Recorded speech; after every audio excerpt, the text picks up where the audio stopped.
Hello, hello. I am so excited to bring you this special episode to the special edition Girl Chat for the Hey Pretty Conference. As you can see, my sister Charity is joining me for this conversation. Say hey. Hey y'all. So, you have been with us for 4 episodes. And in each of the episodes, we talked about relationships and friendship. We talked about mental health. We talked about dating and marriage. And did I forget one? I don't think so. No. Okay, I think I covered it. Yes. Okay. I think we did that. So we wanted to continue the conversation on dating and marriage because I think that it's one that a lot of women want to talk about and really dive deep into. And Charity and I had something very specific that we want to talk about. But before I tell you what that is, you know what I'm going to tell you to do. Stop everything that you're doing, subscribe, hit the notification bell so you're always notified when a video goes up, press the like button, and then share this link with someone else so that they can join us for the conversation. It's time that Faith Girls have candid, organic, and transparent conversations that will build them up into the women that God has called them to be.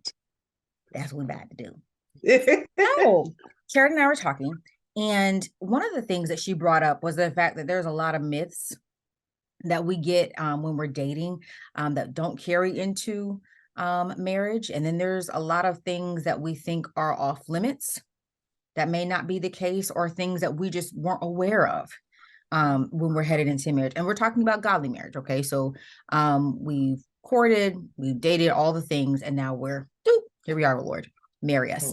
But that's not really how it happens. But that's what we think, right? Like everything is going to happen perfectly and then it's all going to come together. And that's just not always the case. So she thought it would be a great idea. And I agreed with her to talk about some of the myths that we heard when we were growing up. And even as we started dating, and then some of those things that we've realized are different now that we're married. So I'm going to let you start. You ready? Sure.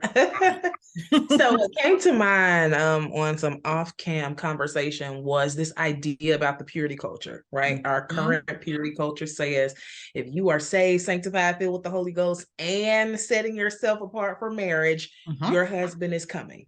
Yes. And I didn't realize how false the lineup of that narrative is until I was heavily in everything that I felt like God wanted me to do, and I still wasn't married yet.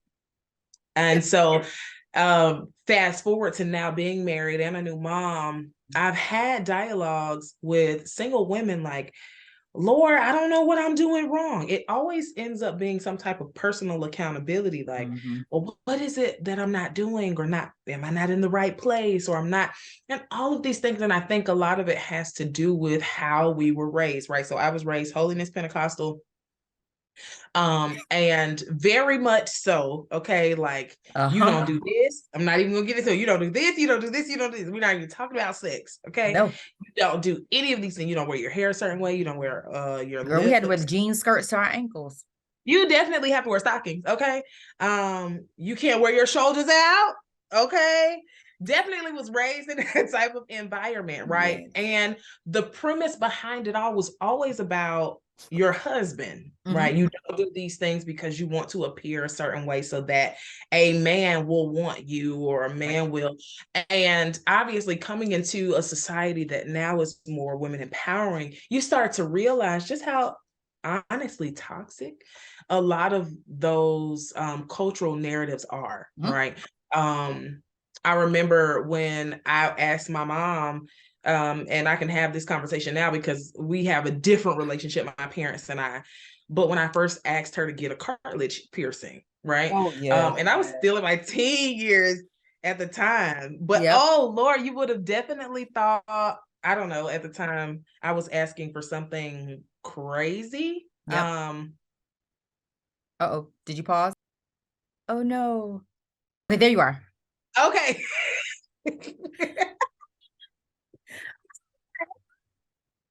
It's it's okay. It's okay. It's okay. It's Friday. It's Friday. So cartilage piercing. Okay, yes. So I remember there was a time that I asked my mom, I was still in my teen years, late teen years, that I was like, I really want to get a cartilage piercing. It was a thing at the time. I was like, really like, oh, right. But what was behind that was about, if you have all those piercings, if you decide that you want to, get inked up or whatever, what kind of man? And so it just comes. So as I've gotten older, I said all that to say as a backstory to say, as I've gotten older, I've realized that a lot of faith girls have been conditioned for marriage with false narratives in mind. If I am perfect, almost, if I am unblemished, if I am unstained, if I present as if I am not a human in a lot of senses, then my husband will come. And then what happens is we get older in age and start to look like, well, what happened? Because I have done it. Hello, I have toiled and I have tarried. And where's my person? And even being told the type of person, right, that we needed to be with, because for a long time, I just knew I had to have an XYZ finished product because I had been groomed to be a finished product. And there's this quote that is going around now that says something along the lines of moms raise wives and then moms also raise boys, right? No shot to the fellas, but to highlight this idea that girls are often groomed. You need to cook, you need to clean, you need to go to school, you need to save yourself. You don't need to do this. You don't need to have these kind of clothes on and all of these things. Yeah. If you want to be married. And so we land at the question, what happens when I'm doing all of the things, but my husband is still nowhere to be found? Right. And so once we got to talking, we realized it was going to be worth talking about. Because even me personally, that's where I found myself. Young still, but because I was living on what I considered to be the straight and narrow, I couldn't understand why it wasn't happening, or why it wasn't happening as quickly, or even, if I could be honest, as a faith girl, why I felt like the Lord allowed me to get so close to it before to snatch it away. And so dealing with all of these things, I had to come into realizing, Charity, honestly, a lot of that stuff that you thought, let's just throw it out the window. Okay. Especially now in being a wife. I can say now, the ready that I thought I was 5 years ago, hardly. Okay. Hardly the ready that I thought that I was. And we talk a lot about, bone of my bone, flesh of my flesh, glory to God, right? Until you realize that you literally become bone of bone and flesh of flesh. And that includes not just the good stuff, that includes the trauma, that includes the baggage, that includes everything. The bills. Okay. It's all intertwined. All of it. And even as much as the husband or the man will lead, a lot of times it is on the prayer backs, right? I'm not saying backs like broke backs, but the prayers of his wife. There it is often that you will find, I know me myself, waking up in the middle of the night to cover my home, right? More than just me, Lord, help me, Lord, fix me, Lord. Now everything is centered around covering my family, and really even his assignment, right? Because I ended up in a dynamic, and I'm sure my husband, we're okay with being transparent in this way, where I was a little more sure in my spiritual assignment than my husband was once we got married. And so then trying to figure out, now I'm not necessarily birthing in the natural, although I will come to do that, but now I'm having to figure out how to be a midwife in the spirit to help my husband also, not fix him, not change him, but that's another help. myth. That's another myth. Right? No, it is not your job. It is not your job. But let me rewind. Coming into my wife duties now, one of the errors that I realized that I carried from childhood myths is that I needed to do XXXX to have a husband. When I realized later, honestly, and I will tell my daughter, there are some things that you don't need to do until you become a wife. That's it. A lot of my error, based on what I was told, if a man is going to marry you, he need to know you can do this. He need to know you can. No, honey, I don't need to be cooking and unless I choose, unless that's just for me, a random, for me, cooking, cleaning. It's a thing. It's a thing. No, I don't need to do. Actually, what I need to be doing is getting my degree, running my business, all of my own things. Because a lot of times, too, one of the myths that I believe that we come in with is believing that we are there to build the life after marriage. No, Right. what life do you have prior to? And that was one of the things, like my parents, I'm about to tell their business in a sense, but my parents don't necessarily have a lot of outside friends, right? Because they were raised to believe that once you get married, it's you and your husband and y'all family. Your family is your dynamic. Your husband is your friend, Okay.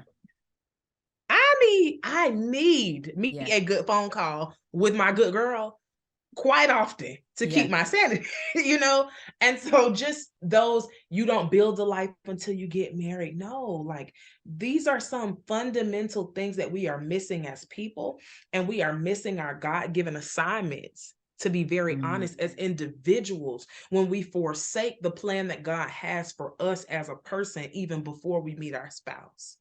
We are missing the mark completely when we don't choose to acknowledge that, even if, because I don't believe that everyone is assigned or is called to the ministry of marriage, right?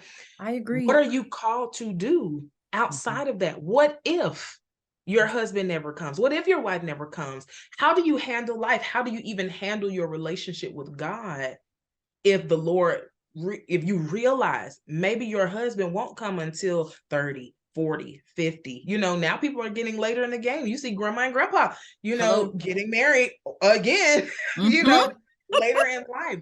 What is that? What if? How do you find joy in these things? And I think that the way that a lot of us have been raised deprives us from a life of happiness and joy and fulfillment when it's not alongside a spouse. I hear that. And I think that it's true. And I think that this is a good point for the girls to stop and take some notes on some of the myths that you've already mentioned, because a lot of those are probably what's weighting down their joy. You know what I mean? So this idea that if we do certain things, we can catch a man. This idea that we're supposed to be a wife before we're a wife. This idea that if we're perfect, then the perfect man will find us, right? This idea that abstinence is for that, when really it's for you. It's to hold you. It's for you. Abstinence is for you. Okay. Like it sets you apart. It creates this holiness a part of your relationship with God. It's for you. And if I could just pinpoint right there, not even to cut you off, what I didn't realize that abstinence should have done as well is that even outside of spiritual preservation, emotionally and mentally, it is still for you. It's right. Like still for you, even outside of it being a heaven or hell tactic, because that's how I was raised. You do this, you're going to hell. Right. Yes. But even outside of that, some of the weight that comes along with that. And it's not even some of the weight, it's all the weight. all of it. Okay. It's all of it, because you mentally, emotionally, you are torn down, but you're also tied to other people when you open the floodgates for sexual activity before this is your person, right? Like if this is not your person that you are called to be married to, because let's be very clear. Half of the people that y'all say are your husbands or your wives, you actually just think they're cute. They're not your person. Let's just be very, very clear. It had to be said. It had to be said. Because lust is what binds up 98% of us. Listen, binds us all the way up. You hear me? All the way. But if you look at the word, they talk about sexual sins more than any other sin. Why do y'all think that is? It's not because there's any sin that's worse than the other, because the word says that's not the case, but that's the one we battle the most. Ooh, listen, it is the one. And what it speaks to a lot of the time is our own inner. Thank you. It's our own inner stuff. Which is why abstinence is for us. Yes, that was just to point that out, because you can carry people for years down the line, even after you're married, and wake up and realize, hey, I'm dealing with a tie that. And it's so deep rooted. I mean, It is. it's deep rooted. It's It deep is. rooted. So not just for your spiritual sanity, but for your natural, mental, emotional sanity as well. Hold it together, girl. Hold it. Literally. My grandma used to say, keep your pocketbook closed. All the way. She had that snap kind, and she do keep your pocketbook closed. Yeah. I mean, it's a thing. It's also a myth that I want to add, because I think that you were kind of alluding to it too when you're kind of talking about like the way we had to dress and where we had to be and the persona we had to give off. It is a myth that if you're in church 24/7, your husband will find you there. That is not true. It's a myth. It's a Because myth. sometimes your husband is not there. Period. That's the truth. It's the truth. Now, I'll be very transparent. My husband was at church. I did meet him at church. I did. But I also wasn't paying him no mind when I met him. Okay. Like, you see what I'm saying? Like, so you have to really understand that there is more to life outside of the four walls and outside of these rules, right, that have been placed on us that are not necessarily biblical. Right. Thing that comes to mind is daddy's girl, right? Mm-hmm. So let's put it in the context of the church. Yep. Let's say Gabrielle was saved, sanctified, okay? Mm-hmm. Yep. Very much apostolic. But if she was only looking for the caliber of man that she felt like externally qualified for her, right? You would have never found your actual, you know what I'm saying? And sometimes I really believe, because even for me growing up, it was even the thought that you want to be with someone within this same denomination. We don't do them other folks over there. But if we're all in one body, now granted, we're not negating the idea of being equally yoked or none of that. No, that's not what we're talking about, though. That. Yeah. But literally just kind of debunking some of these things that we don't sometimes even realize we carry with us. Yes. What about the heart? What about the character? Are we assessing? And so I know for me, I had spent so many years almost trying to prove that I was a wife. Got it. And sis was not even like, now that I'm a wife, it was a game. What are you talking about? Cooking is not going to carry you, woman of God. Okay, cleaning not going to carry you. Okay, body yaddy yaddy not going to carry you either. It's not. It sounds really good on paper, though, y'all. It sounds really good. Does. It does. It does. And it's, obviously you want to have yourself together, because the other thing that I hear a lot of other women these days talk about is not really coming into a partnership. They think they're coming into a caretakership, right?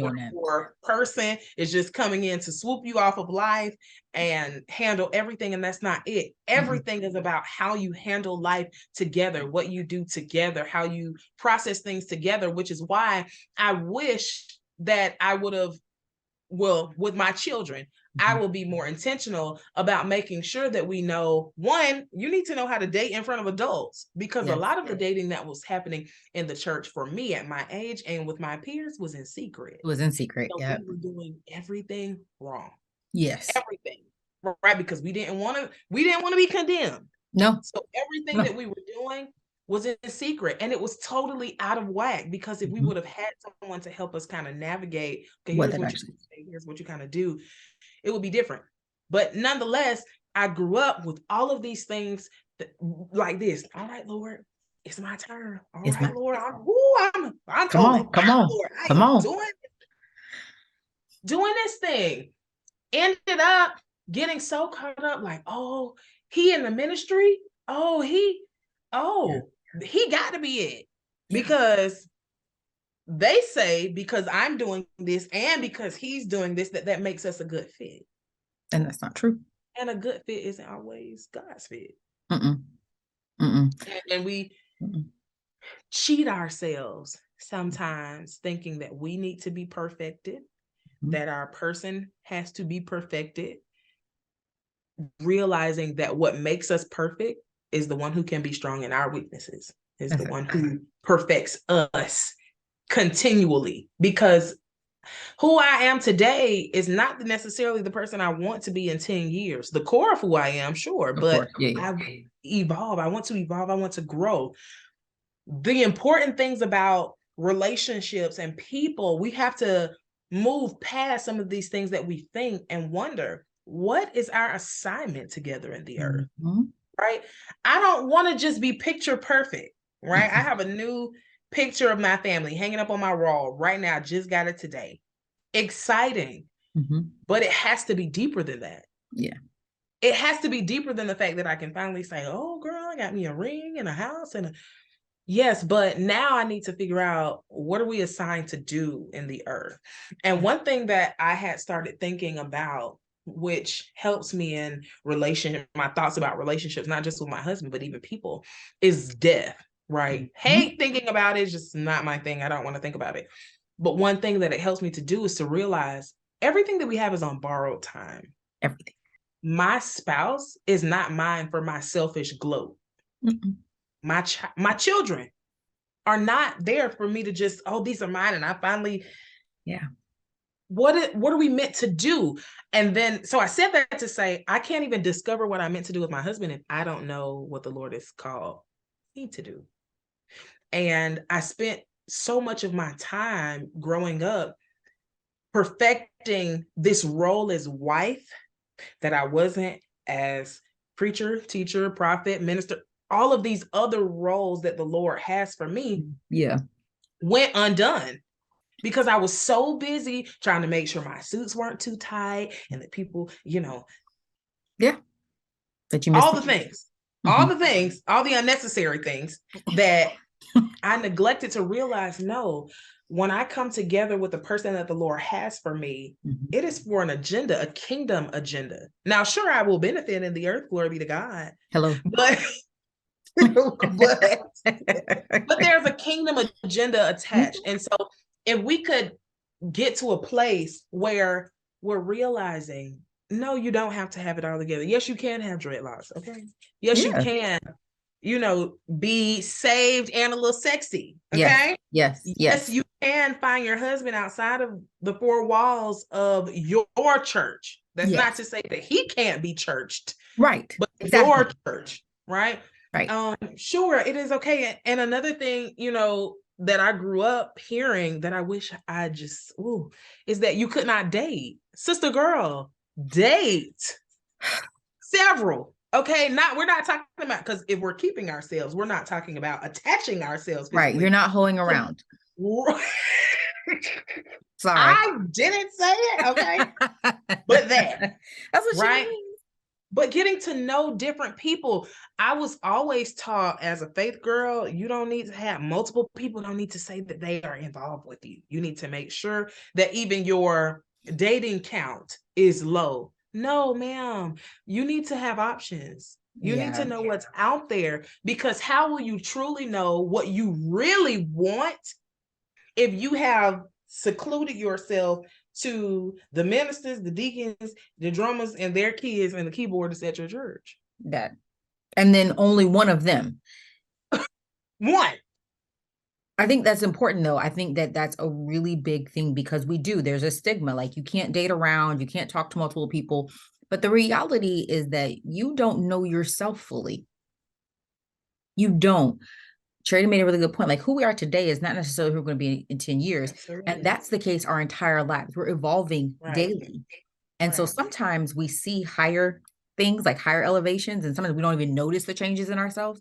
Absolutely. But as you're getting to know people, because again, if you're doing this the godly way, you're getting to know them. You're not necessarily involved with them. You're getting to know them, and you're building relationship.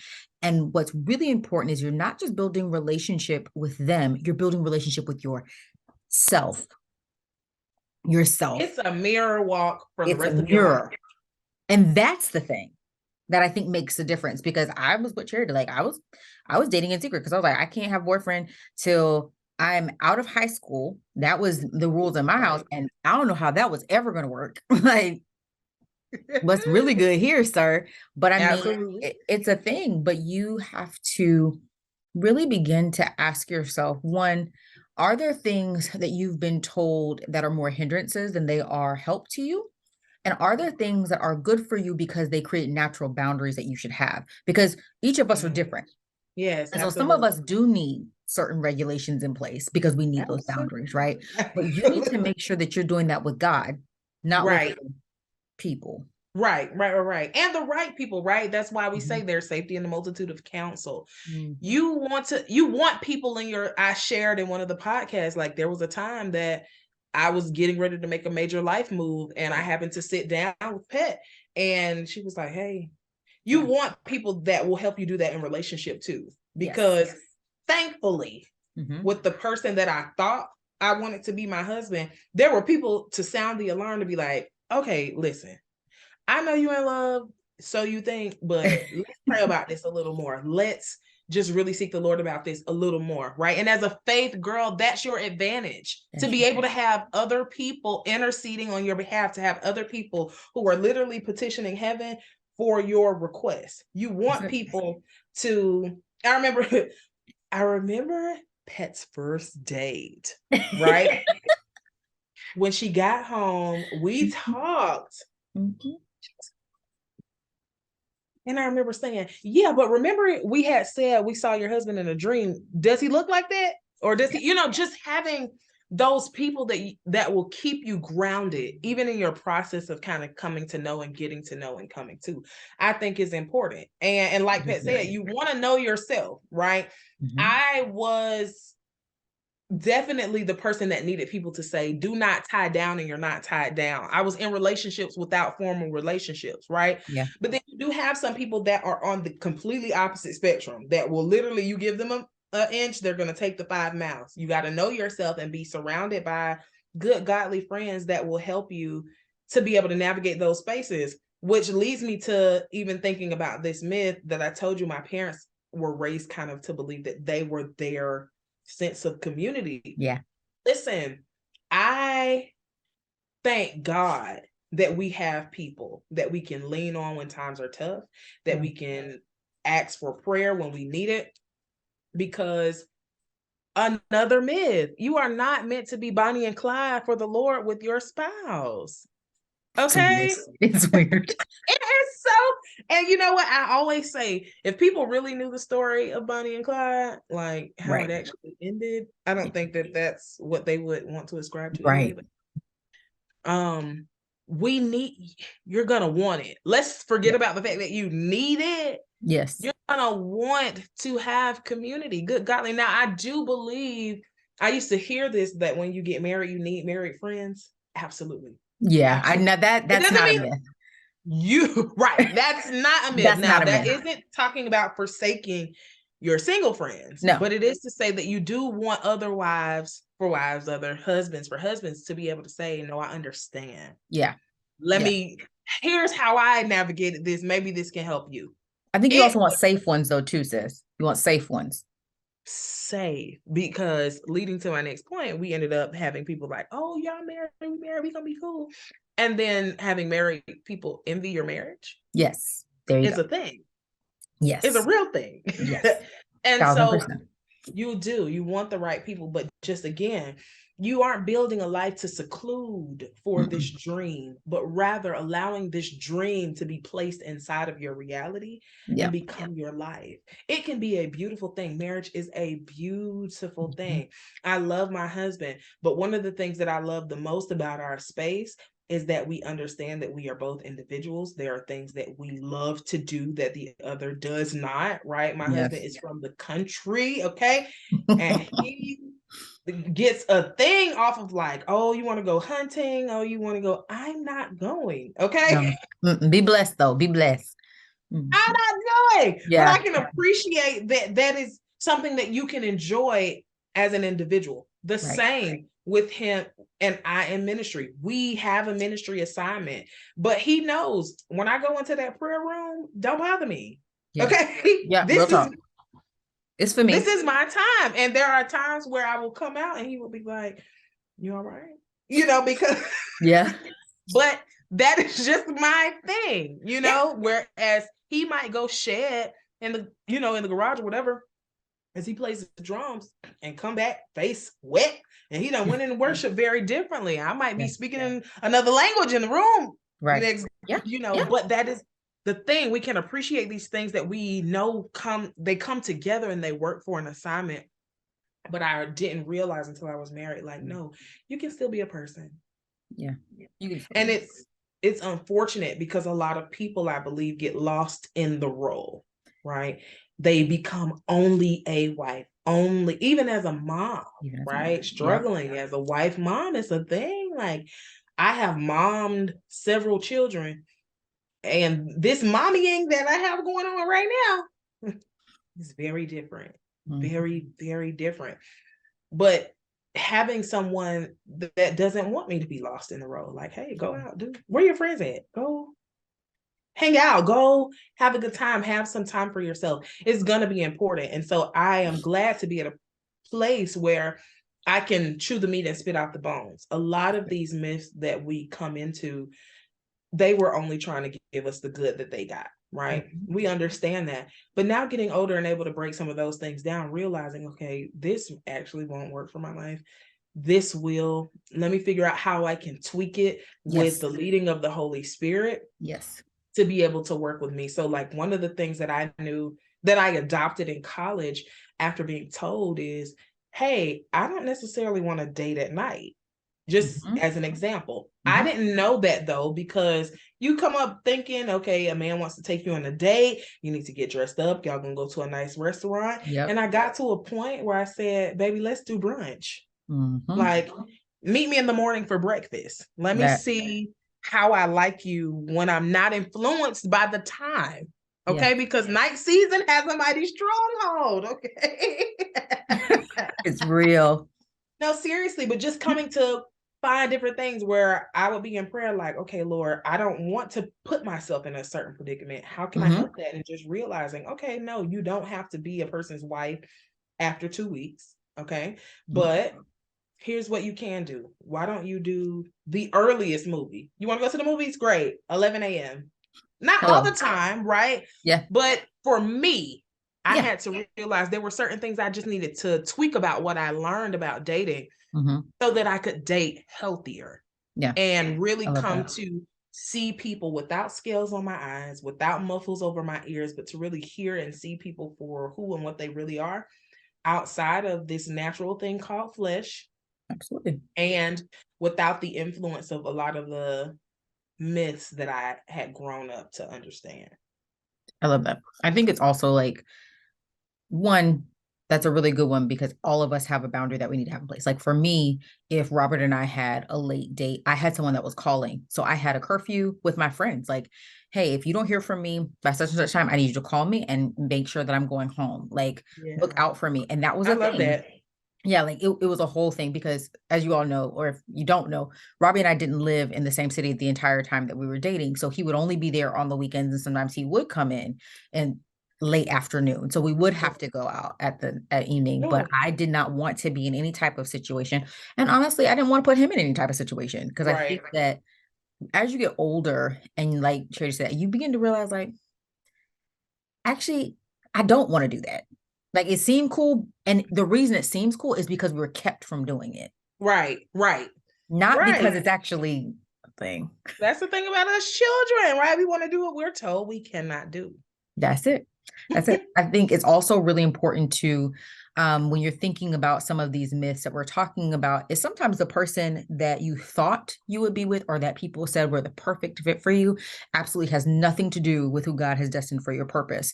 Your spouse should be someone who's directly connected to your purpose. Even if they're not building it, they can at least support you in it. They can propel you and they can elevate you and they can cover you in it. There are certain ones among us that our purpose would really scare certain men. Ooh. And so they cannot cover us. And because they cannot cover us, they cannot lead us and they cannot be with us. But those are the ones that a lot of us run to. And then we end up in these situations because, oh, he looked like a good fit on paper. But it's a thing. And especially now in this season, as more women are beginning to take the forefront, as the word said would happen, right? A lot of these old school men, they're not there yet. They're not ready. And you know what? let me be very honest with you. It won't be worth it, because That's what I was what about will to it say. It's profit not. you to come home to be alone? That's it. In the grand scheme of things, you're alone. In your vision, you're alone. In your purpose, you're alone. In your It's not worth it. assignment in the earth, you're alone. You don't have someone that can cover you. You don't have someone. And you know what? That's I was thinking about this meme. I love just, I mean, I will reference them often. That says a cool husband and a crazy wife go together, right? Or the opposite. Mm-hmm. But I didn't even realize that I needed someone, in a very serious note, that was almost very different, that took a different approach. Yes. Because I am very strong-willed. I'm very, I said in the episode, very sharpshooter, very much to the point.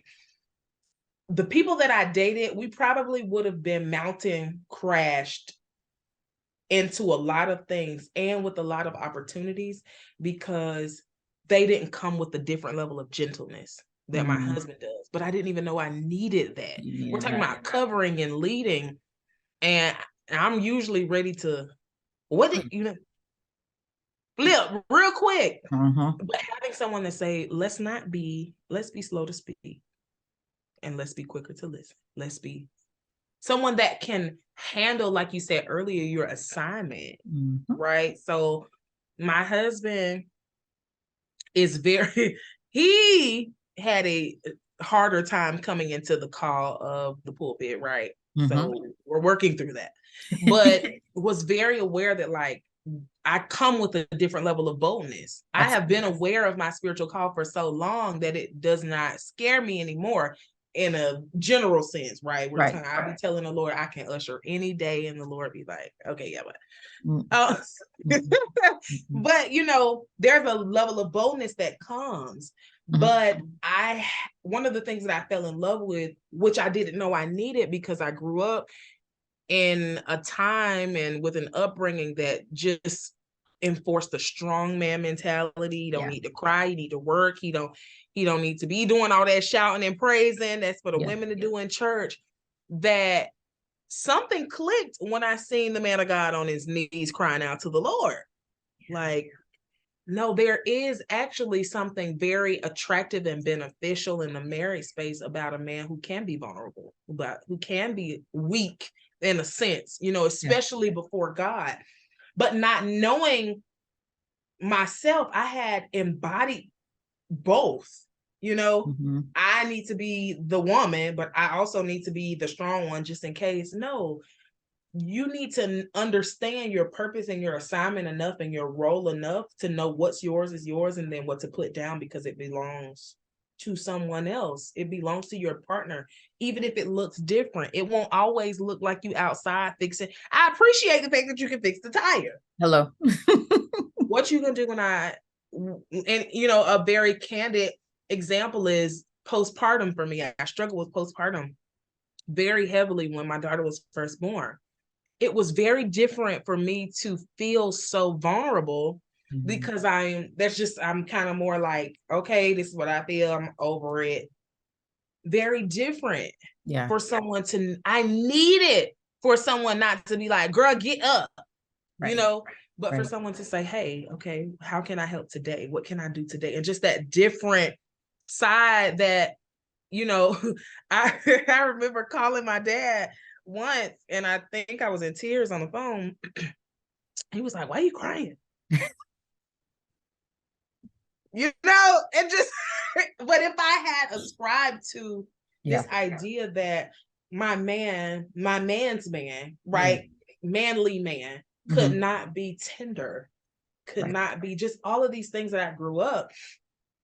Where would I have been coming out of that space where I just really needed someone to just love me out of it, to gracefully love me out of it, to gently love me out of this space, you know? And so I do think that we have to come into realizing, if we choose to look less at what has been told to us about what we are looking for, and look more to God about who the Lord is to us and has for us, then we'll probably see more of what we want to see in our spouse or in the dating world versus what we sign ourselves up for. because that's the other thing. We put ourselves in a lot of predicaments with a lot of people. We will see the flags and flag them down, thinking you're going to pray that bad spending habit. You're going to pray that peeping eye. You're going to pray it away. And hello, Ma. We have been waiting for you. Right. You upset. What's in your mouth? But some of that, it has nothing to do with you. It's not even for you. And we will pick it up and make it our responsibility, because we have been taught that it is our responsibility to fix things and people and carry crosses that were never meant for us to carry. And you miss out. You just miss out, because I do believe, contrary to the popular belief, that the Lord wants us to have fun and enjoy life with godly restraint, right? Have a good time, meet people. You never know. Y'all might not work out in the dating realm, but they might be a good professional connection later. Run me a good coin, okay? Later. But if we can't come out of some of these stigmas of thoughts about husbands, wives, marriage, we will never come into really embracing God's true intent for marriage, which outside of we can't give away money. That is for your daddy. Outside of our assignments in the earth as people, that we're going to come together and do something for the kingdom. And that's the whole point. I think that the short way to say that, stop mama, is get rid of your list. Ooh, it's so hard to do. It's hard. It's hard. But if you are wanting the spouse that God has ordained for you, you want what he's ordained, not what you've ordained. Absolutely. Right. Absolutely. And so we get so caught up on these lists. She sees it, baby. Mm-hmm. You get so caught up on these lists, and it has to be a certain type of way. Go that way, baby. Go that way. Help you? Okay. Come on. That we don't know. And sometimes it's a part of why we ignore the red flags. Right. Because this was my list, this is what I prayed for. This is right. What looks right. And so those flags, that's just me. I'm overthinking something, or we can work that out when we get married, because he just needs to be married to me to really see that that's not the thing. But the reality is that the person that you have designed for your life is not ordained for your life. He was not appointed to you, and you are taking someone else's spouse and therefore creating a stronghold. And because you have created a stronghold that you are now housed in. Jesus. If you wanted to preach, you could have just said that from the get-go. Okay. But this is the thing, because I think people really need to hear what you're saying. Right. Absolutely. Like, absolutely. I really, like, we get into this space and we think that it has to be a certain way, and it's just not true. If you didn't pray about this, if you didn't seek the Lord on what should be on your list, if you don't have godly counsel on if your list even makes sense, because some of the stuff on some of our lists we don't meet up with, like our expectations we couldn't meet. So be careful about that too. Be real careful about that, right?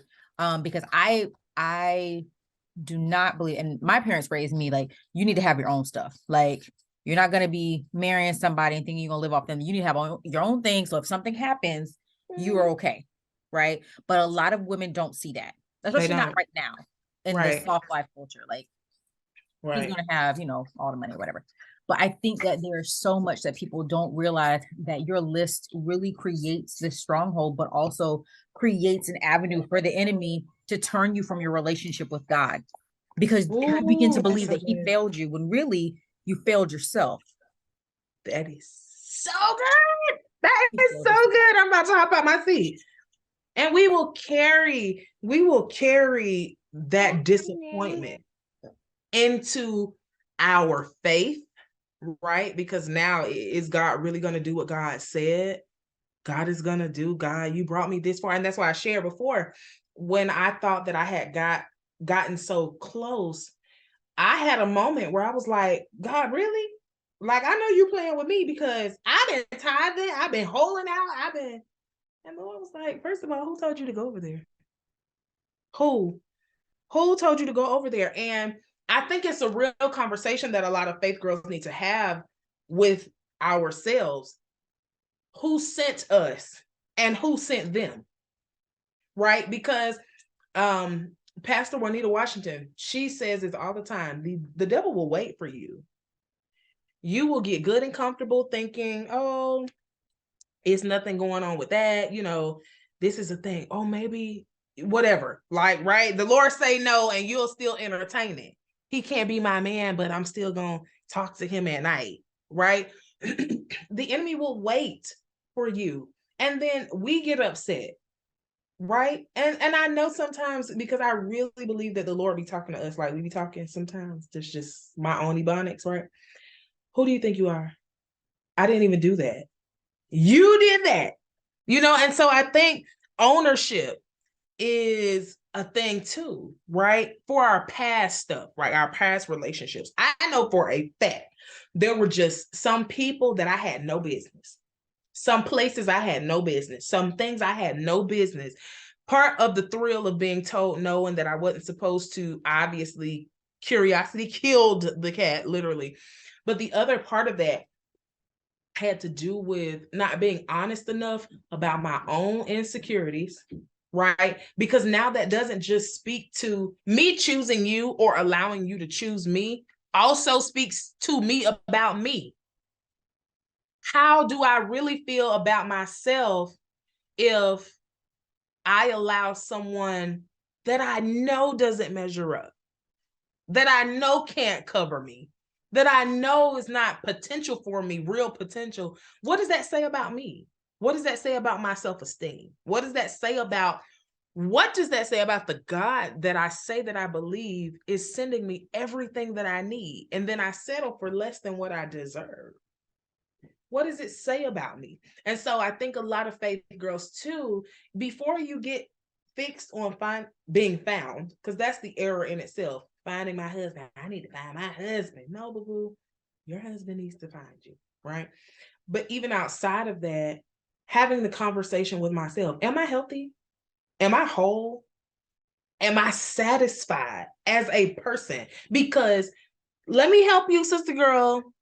Marriage will not satisfy your entire life. Now, it will bring satisfaction to certain areas, and it will satisfy certain things within it. But your whole life in totality is not the answer. It's not the end all be all fix. No. Motherhood, not the end all be all fix, because at the end of the day, when you are called for something greater, for something higher, there is always going to still be a pull. There's always going to be a void that only God can fill, that only God's love can fill. And that is where I had to grow to understand. When I met my husband, I tell this story all the time. I was coming off of a 100-day fast. I had finally gotten to the place where I said, I am the wholest that I had ever been. I am the most healed I had been in therapy. And I'm talking about the real therapy, like 2 to 3 times a week therapy. Okay. Real therapy, really getting to a point where I was disciplined enough to spend enough time with God to actually hear God. Because that's another thing. A lot of faith girls, we be like, God said, I'd be like, who said that? Who said that? Yeah. Like the TikTok, who said that? Yeah. Right. And didn't. Right. So finally disciplined enough to really be before the Lord for an extended period of time for things that had nothing to do with marriage. I had premised so much of my prayer life, my faith life on, Lord, are you sending me my man? Are you sending me my man? And I've never been overly outwardly fixed, right? But internally, I'm talking about my internal space when I'm home, like, all right, Lord, it's about that time, you know? But I had finally got to a place where I knew what the Lord was calling of me. I knew how I was going to do it. I knew what I needed to abstain from that didn't even have anything to do with sex. Mm-hmm. Okay. The boundaries, the spiritual boundaries that I needed to put in place, the type of leadership that I needed to get up under, all of these things, right? There was a different level of clarity in my life when my husband arrived. And even at the time, I definitely I'm like, not even thinking that this man was my husband. Like, you in my DMs in a different state. I'm not even about to take you seriously. kind of thing, Mm-hmm. until I had to. And I remember going before the Lord saying, there were so many things that I thought I needed, but you know what I need ultimately. Show me what I need. Because the charity today, 5 years ago, then I've been married for 2 years in December, but when we were dating, I didn't even see half of the things that have transpired in my life then. Now, I was in seminary, right?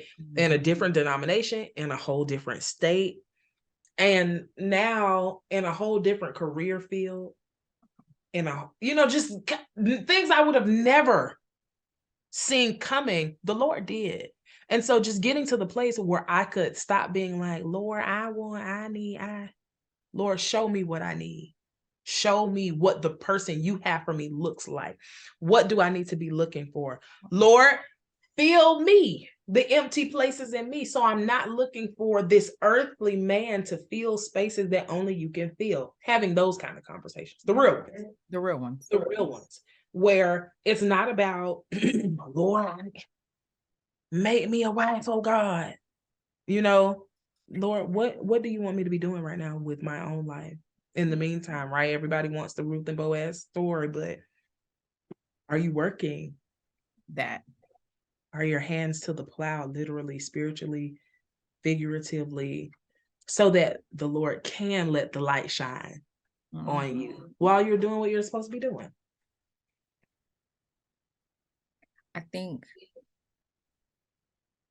the state that I was in is a realization that some of the things that we ask for, we're not mature enough for.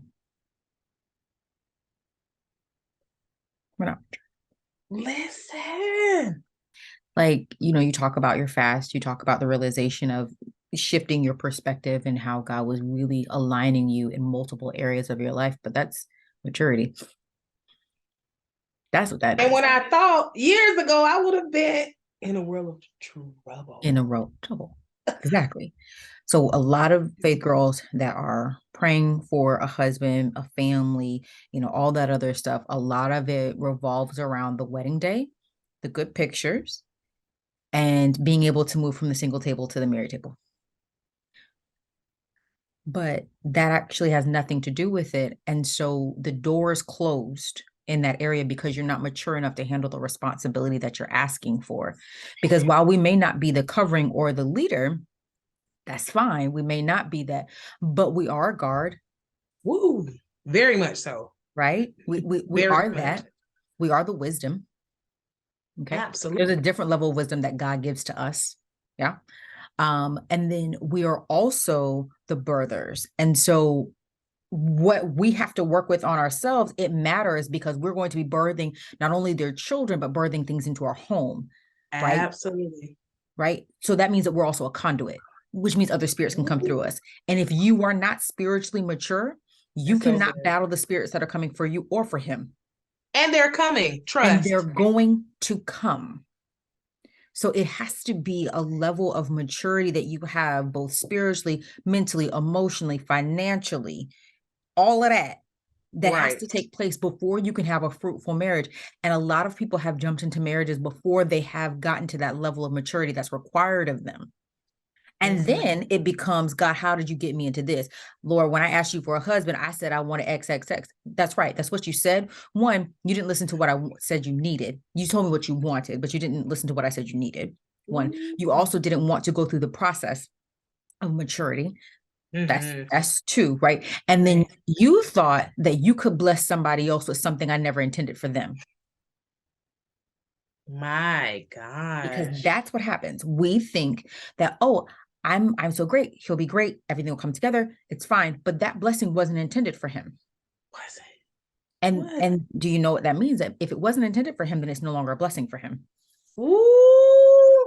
Yeah, she preaching. It's almost. I think it's important. Like we ask for so many things, Cher, like so many things. It is. A lot of times God is like, I hear you. I heard you the first time. Right. I heard you. And I'm not denying you. I'm trying to grow you. Listen. And to be very honest, it's harder after. Yes. If you Yes. wait to get that maturing until after, it's harder. It's harder.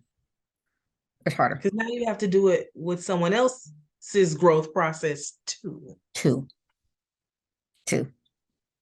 And if you chose and didn't let God choose, it ain't gonna be what you thought. Because Let they're me not going tell to you. support you the way that you need to be supported through that. Let me Because tell sometimes you. we marry the right person too early. At the wrong time. Now that Yeah. is a thing. So That that's is the a thing. thing. And even some of us, we have to surrender, right? Enough to say, maybe I did move a little fast. Mm-hmm. Now, Lord, now you having to ask for a different kind of grace. Hello. Grace me to sustain. Uh-huh. When I realize now, maybe I was a little too anxious. Yeah. Right. Maybe I moved a little too fast. Mm-hmm. And I shared before, like my husband and I were under a covering at a time that when we first got engaged, because I wanted this grandiose wedding anyway, I was like, oh, I want to wait, I want to wait, I want to wait. And we were pushed. Faith, the wrong faith community, right? Yeah. Okay. Pushed.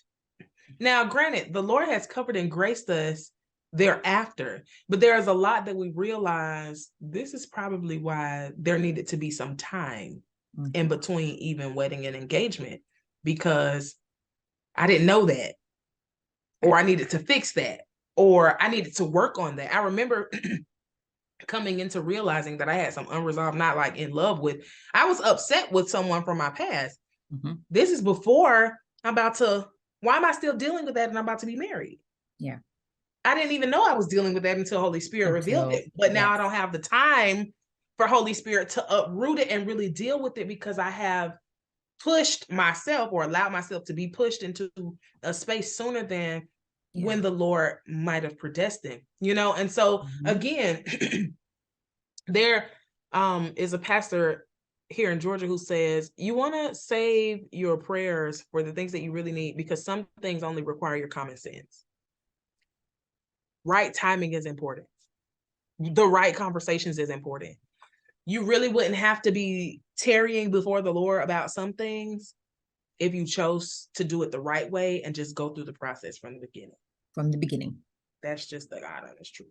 From the and beginning. So, faith girl, no, like there are some things that sure you should do different. There are some things that you could do different. There are some things that you cannot afford to do differently. But in all things, your faith is your advantage. Use your faith in your communication with your Heavenly Father to steer the direction in which you are pointing even your desires. And the Lord will meet you there. The Lord will meet you at that place where you submit and surrender and say, you know what, Lord, refine even my thoughts, my desires, my will for yours. Take my heart, conform it. Take my mind, transform it. My will, all of it to yours. So that when my person comes, I'm ready. I'm the ready that you've designed for me to be. I'm the ready that you've predestined for me to be. And now we are ready to be the people that you have caused us to be. I'm telling you, after that day in the white dress is the real day. Literally. And you want to be prepared for the life of marriage, not just the wedding day. Sure, it's cool. Like I love me and Kat, we have us a good time. Okay. Like a good time. But nothing about our actual ceremony day did that. Like I mean, we have the pictures on the wall, but right. But we needed God. We needed the real God and the real conversations and the real community and the real pillar points of our character to sustain us. And that's what sustains us. And you have to be ready for that. Because marriage too is very much like our relationship with Christ, in that we need to be available for correction and conviction. And if you struggle with correction and conviction in your single self, sorry, you might not be ready. You might not be ready. So wait on God, wait on God, but be open and willing to look at it differently and experience it differently so that God can really give you what you deserve. I think that that's the perfect pinpoint and everything that I wanted the girls to get, because I think that for far too long we've idolized marriage.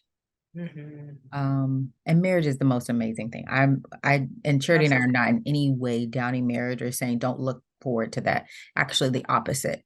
I want you to enjoy it to the fullest. And so to do that, you need to be as informed as possible. Right. Right. Because we want you to come in with it, a mentality, this is forever. And that, you know, while it won't be easy, it'll be right. It'll be fulfilling. Absolutely. Ordained. Absolutely. Fruitful. It'll be all of those things, but it is hard. In the sense that you die to yourself every day. Every day. Every day. And so when you're praying, pray for the maturity. Pray for the maturity. To squash yourself. Be flat in God. Like, like for real. Like I think that's the biggest thing that I would say if I were, you know, because it is a partnership in every way, but there are things about you that are governed by your ego and your pride and your flesh. And they are at direct war with God's plan for your life. Ooh. Which means there's also a direct war with your plan for your marriage. Absolutely. And so you got to kill those every day. Every day. And so praying, be mature. Absolutely. And it's okay, because I promise your patience is going to work it good. There will be good that comes from a godly marriage, from a God-ordained assignment, partnering with another God-ordained assignment. It gets good. Okay. It gets real good. It gets good. Okay. Even outside of that Holy Ghost worship that people look forward to. Okay. Even when you look at your life and be proud of what your life is becoming and producing, and the way that you're navigating that with someone that you love and adore. It's amazing. And it's an amazing feeling. You want that though. You want that. You don't want the social media fake life and not the strong, structured, sound life at home. That's it. That you want long-term, y'all. Because it's forever, okay? It's forever, ever. If he's watching, he's here forever. There's no choice. Like, for real. Like, I mean, and I'm gonna let y'all go, but I did tell her, I said, you know, if anything would ever happen and, you know, just didn't feel like it was gonna work, I have no problem sending you out in a pine box. I don't mind. And that's the word of the Lord. And it is blessed, because you have to know that it must be your time if it is our time. Right. Because I mean, that's what it sounds like to me. Yes. I mean, so that's the thing. So I hope that you guys have enjoyed our conversation. As I said, Shirley has so much knowledge, and I thought it was really, really, really important for you guys to hear this, and an unfiltered conversation, right? Very young. But I think that that's what we need. We can be faith girls, we can be godly, we can be wholesome, but we can be unfiltered so that we can really get women to a place where they have true understanding. Absolutely. And that's important. That's important. So thank you for joining me today. Your bomb, as always. But you guys, if you want to meet Charity in person, she's going to be at the Hey Pretty conference in February at the part of the Worship is Life concert on Friday night. And her husband that she's been talking about will be there all weekend, as well as she will. Because he is our photographer. He is that person. So all the pretty pictures that you guys have seen, it's him. So they will both be there all weekend. But this is what we're going to be doing. We're going to be having these types of conversations, this type of teaching, this type of connection. This is not going to be what you think it's going to be. This is going to be a time of deliverance, a time of healing, a time of restoration, a time of transparency, a time of rebuilding and connection. And I don't want you to miss it. There are people that are underestimating what we're coming to do, and that's fine, because I am about to slide all the way into the enemy's camp. Listen, all the way. All the way. All the way. Like for real, for real. And I want you guys to be there because we are going to break up some ground there because Yes, there's some things that need to be planted. And I want you guys to help me to do that. So go to heyprettylife.com, get your tickets, tell your girls get their tickets. Everything closes on December 17th as of right now, unless the girls give me the go ahead to extend it. So I wouldn't count on that. So get your right. tickets by December 17th at heyprettylife.com. And Charity and I will see you in February. Bye.